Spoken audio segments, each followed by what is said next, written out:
கற்றல் குறைபாடு தன் கனவுகளுக்கு தடையல்ல என்பதை தனது அசாத்திக ஓவிய திறமையால் நிரூபித்து காட்டியுள்ளார் கோவையை சேர்ந்த 17 வயது சிறுமி தனிஷா. நூற்றுக்கணக்கான கலைப்படைப்புகளை உருவாக்கி சாதனை படைத்து வரும் இந்த சிறுமியின் ஊக்கமளிக்கும் கதையை பற்றி விரிவாக பார்க்கலாம். கோவை மாவட்டத்தை சேர்ந்த 17 வயது தனிஷா கற்றல் வேறுபாடு காரணமாக சிறு வயது முதலே படிப்பது மற்றும் எழுதுவதில் பல்வேறு சிரமங்களை எதிர்கொண்டு வந்துள்ளார்.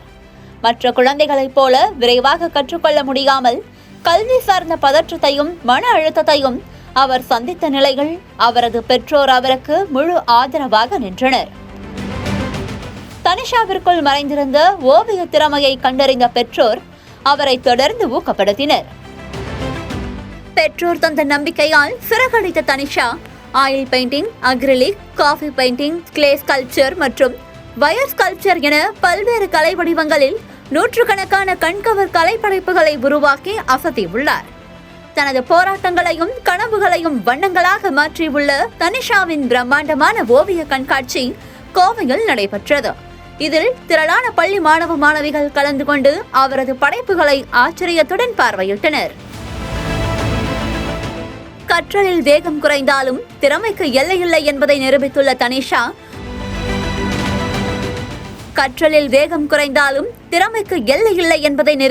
தனிஷா ஒவ்வொரு குழந்தைக்குள்ளும் இருக்கும் தனித்திறமையை கண்டறிந்து அவர்களை ஊக்கப்படுத்த வேண்டும் என்றும் கேட்டுக்கொண்டுள்ளார்.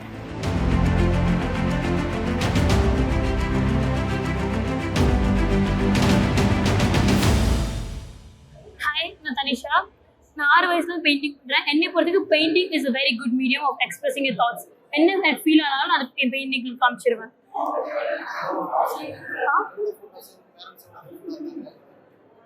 ஸோ நான் முதல்ல பெயிண்டிங் பண்ண ஆரம்பிச்சது வந்து நான் ஒரு ப்ரீ ஸ்கூலில் ஒரு குட்டி காம்படிஷன் ஜெயித்தேன். அதில் வந்து ஃபர்ஸ்ட் ப்ரைஸ் வாங்கினேன். என் பேரண்ட்ஸ் அதுக்காச்சு பார்த்துட்டு என் பெயிண்டிங் டேலண்ட் இருக்குது, ஆர்ட் டேலண்ட் இருக்குன்னு சொல்லி ஆர்ட் கிளாஸில் சேர்த்துட்டாங்க. நாங்கள் வந்து ஒரு 8 to 6 தான் அந்த கிளாஸ் போயிட்டுருக்கேன். எவ்ரி வீக்கெண்ட் நாங்கள் போவோம். 6 to 8 hours அங்கே உட்காருவோம். மேம் லைக் எப்போதுமே என் கூட வந்து ஃபுல் வீக்கெண்ட் என் கூட அங்கேயே தான் இருப்பாங்க. வெளில எங்கேயும் போக மாட்டாங்க. ஸோ எப்போதுமே அவங்க நிறைய ஹார்ட் ஒர்க் பண்ணுவாங்க. அவங்க பெயிண்டிங் ஸ்டாஃப் லைக் மெட்டீரியல்ஸ்லாம் அவங்க தருவாங்க. It's very expensive. அதுக்கு டைம் போடணும். ஒரு பொருள் வாங்கணும்னா என்ன குவாலிட்டியில் வாங்கணும், என்ன சைஸில் வாங்கணும், போர்ட்ஸ் வாங்குறதுலாம் லைக் ரொம்ப தாட்ஃபுல்லாக திங்க் பண்ணி வாங்கணும். அந்த எல்லா ஹார்ட் ஒர்க்கும் போட்டாங்க. She was always there to support me. எப்போதுமே கிவ் அப் பண்ணாமல் fight for what you need and success. அந்த ஃபைட் பண்ணிட்டே இருங்க. அந்த ஃபைட் நீங்கள் ஃபைட் பண்ணுறது எப்போதுமே உங்களுக்கு ஒரு நல்லது கொடுக்கும். Like you will attain something.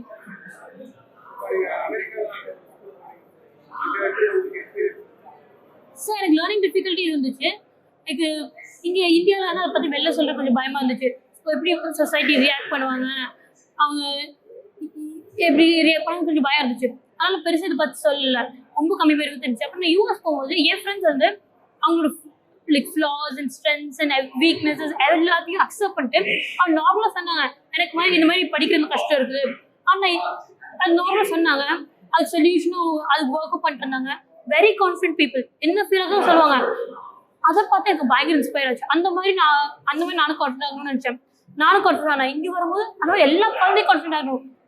Who they are அதை எக்ஸ்பிரஸ் பண்ணணும். இந்த மாதிரி பயப்படக்கூடாது. அவங்க ஃபீல் பண்ணதை எக்ஸ்பிரஸ் பண்ணணும். ஹெல்ப் வேணும், அதை வாங்கிக்கணும்.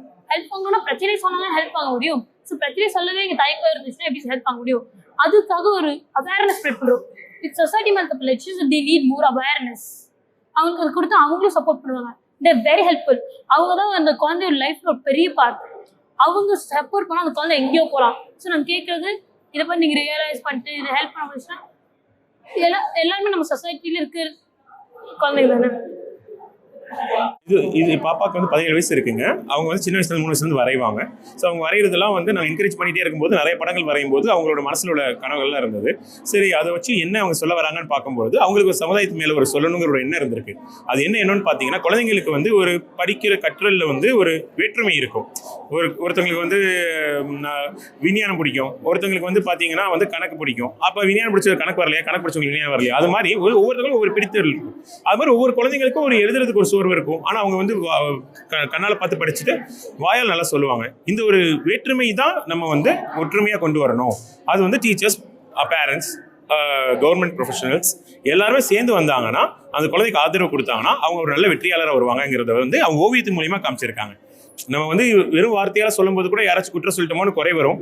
ஆனால் இதுவே நம்ம ஓவியத்தின் மூலியமா சொல்லும்பொழுது எல்லாம் சந்தோஷமா ஏற்றுக்கிட்டு மாறுவாங்க. அதனால ஓவியத்தின் மூலியமா அவங்க சொல்ல ட்ரை பண்ணியிருக்காங்க. அவங்களோட 3-4 வயசுலேருந்து வரையறாங்க. இப்போ இங்கே நாங்கள் டிஸ்பிளே பண்ணியிருக்கிறது வந்து இந்த இடத்துல மட்டும் நாங்கள் டிஸ்பிளே பண்ணுறது 50 பண்ணியிருக்கோம். உள்ள வந்து ஒரு 10 இருக்கு. வீட்டில் அது போக ஒரு 40-50 இருக்கு. அவங்க நல்லா வரைவாங்கண்ணா. அவங்க வரைஞ்ச நீங்க காத்து எங்க இருக்குன்னு நம்ம கண்டுபிடிக்க முடியாதுல்ல, நம்ம சுவாசிப்போம்ல. அது மாதிரி அந்த ஒரு குழந்தையோட ஆசையை வந்து நீங்க கண்டுபிடிக்க வேணாம், அது காத்து போல பரவும். அவங்க செவத்துல வரைவாங்க, அது மாதிரி கையில கிடைக்கிற பேப்பர்ல வரைவாங்க, யாரோ ஒரு ஆள் பார்த்துட்டு வரைகிறாங்கன்னு சொல்லிடுவாங்க. ஸோ அது எங்க இருந்தாலும் ஒரு நல்ல ஒரு திறமைக்கு வந்து பாத்தீங்கன்னா வெளிப்பாடுகள் வந்து தெரிஞ்சிடும். சமுதாயம் சப்போர்ட் பண்ணா அது சீக்கிரம் தெரியும், இல்லாட்டி அது காலம் தவறி போய் தெரியும். அவ்வளவுதான். அவங்க வந்து US போய் ஆர்ட்ஸ் படிக்க போறாங்க. எல்லாரும் அவங்க குழந்தைகளை வந்து எப்படி வந்து முதல்ல பிறக்கிறப்ப நம்ம அவங்கள சந்தோஷமா நம்ம கொண்டாடணுமோ அது போல அவங்க வாழ்க்கை ஃபுல்லா நம்ம கொண்டாடுங்க. நம்ம வாழ்க்கைக்கு பிறகு அவங்க இன்னும் நிறைய பேர் அவங்களை கொண்டாடணும். அப்ப நம்மளே அது கொண்டாடாம இருக்க கூடாதுல்ல. ஸோ அந்த பேரண்ட்ஸ் வந்து அவங்க குழந்தைகளை கொண்டாடணும்னு ஆசைப்படுறேன்.